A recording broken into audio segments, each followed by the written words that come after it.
seems like a double-edged sword, though. I mean, it's popular to say to the voters, I'm going to get in there and I'm going to cut salaries and save your tax money.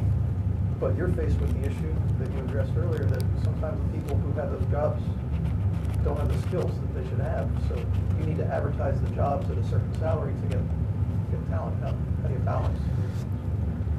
Well, the salary issue is a key issue, and I know that's one of the things that you're saying about advertising to get salary. How do you get qualified people at a salary that doesn't pay? I think is that sort of what you're.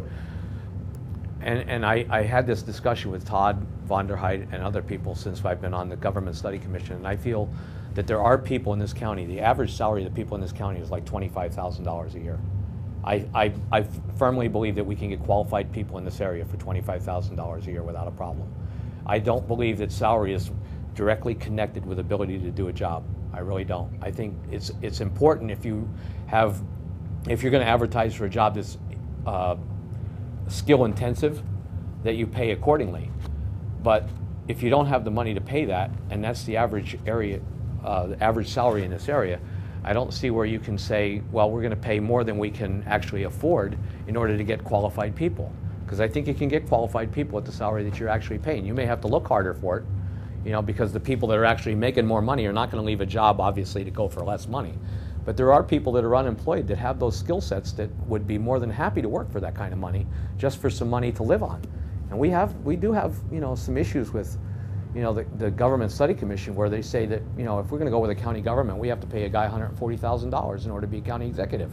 And I disagree with that totally. I say there's people in this county that will serve in that position just for the sake of serving. It's being an elected official, I don't think is about money. As I said before, I think being an elected official is about wanting to help your fellow man in the community that you live in. That's what the whole point of being elected is. That's why you run. I mean, you're running as a popularity contest, they tell me, and you're supposed to make friends with everybody so they'll get your vote. And I'm saying it's not a popularity contest. You're running because you want to try and make a difference in government. The money is a byproduct of it, in my estimation. I mean, I would love to see a county controller make $80,000 a year. Do I think that's fair to the person who's making $25,000? Absolutely not. Because the guy who's making $25,000 a year feels his job is just as important as a controller. I mean, I'm an auto technician. I think my job is just as important as Mr. Connors is the president of the newspaper.